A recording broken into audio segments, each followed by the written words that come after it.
Friend, कैसे हो? मैं आपकी दोस्त उषा पटेल। केम छो બધા મજામાં?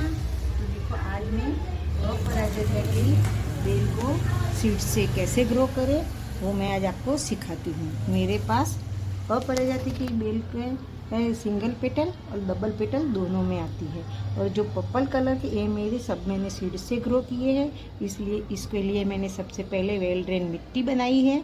एक भाग मिट्टी, एक भाग सॉइल सैंड और एक भाग खाद, कोई भी आप खाद ले लो। और फिर मैंने यहाँ सीड से ग्रो किया है। तो ये सारे मेरे प्लांट जो है ये पर्पल कलर के हैं। तो जो पर्पल कलर के इसके सीड्स ऐसे काले होते हैं, तो इसको हम क्या बोलते हैं? विष्णुकांता।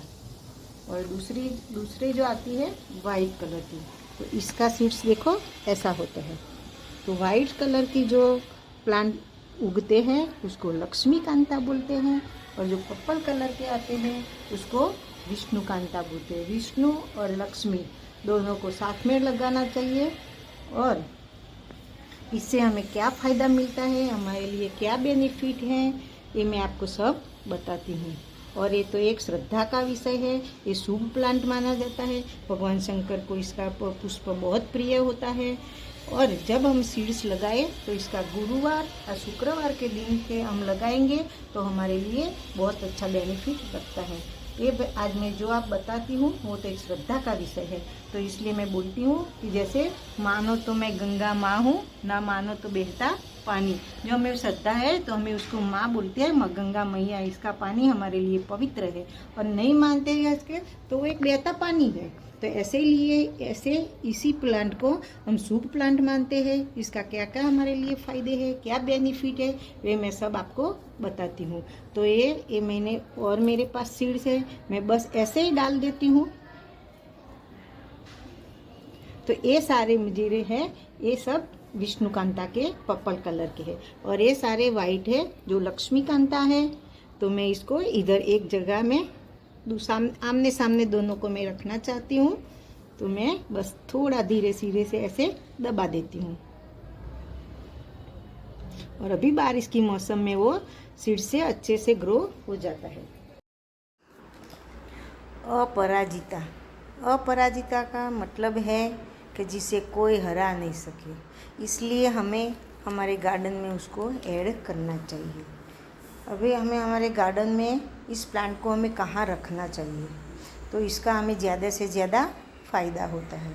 तो हमें कहाँ रखना है? उत्तर पूर्वीय दिशा में, यानी हमें ईशान कोने में लगाना चाहिए, क्योंकि ईशान कोने में देवताओं का वास होता है। और ईशान कोने में से जो ऊर्जा आती है वो सकारात्मक ऊर्जा आती है।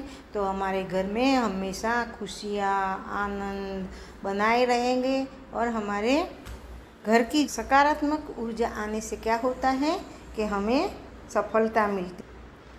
तो हमें दिन क्या, तो हमें जब सीड्स लगाते हैं तो हमें गुरुवार या शुक्रवार के दिन लगाना चाहिए। तो हमें क्या होता है, उसका ज़्यादा लाभ हमें मिलता है।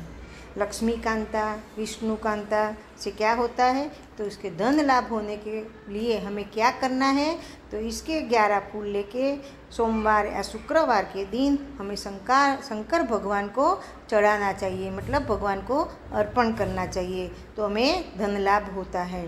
और हमारे अंदर जो शनि दोष होता है, तो शनि देव को हमें शनिवार के दिन 11 फूल चढ़ाना चाहिए।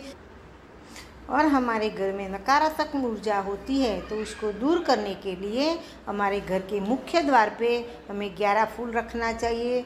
उस पर आप ऊपर लटका भी सकते हो, नहीं तो कोई भी बर्तन में रख के हम मुख्य द्वार पे रखें तो हमारे घर के अंदर जो ऊर्जा आती है वो सकारात्मक ऊर्जा के रूप में परिवर्तन होता है। तो इस फूल अपराजिता का ये फूल हमें बहुत सारे फ़ायदेमंद हैं। ये सब फ़ायदे तो है, लेकिन उसका आयुर्वेद में भी बहुत सारे उपयोग हैं। जिसके माइग्रेन का प्रॉब्लम होता है तो इसके जो फूल आते हैं उसकी आप एक फूल से हम चाय बना के पीते हैं तो हमारा माइग्रेन का दुख कम होता है। उसके पत्ती, इसके फूल, इसके जड़ सभी के सभी हमारे लिए बहुत उपयोगी रहते हैं।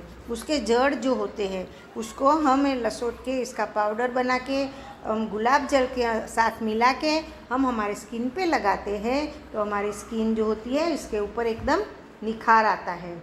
तो ये प्लांट हमारे लिए वास्तु दोष दूर करने के लिए, भगवान को प्रसन्न करने के लिए, हमें आयुर्वेद में भी बहुत इसके उपयोग है। तो इसीलिए अपराजिता का ये बेल हमें ज़रूर से लगाना चाहिए। तो चलो फिर मिलेंगे कुछ नए टॉपिक के साथ, तब तक बाय बाय।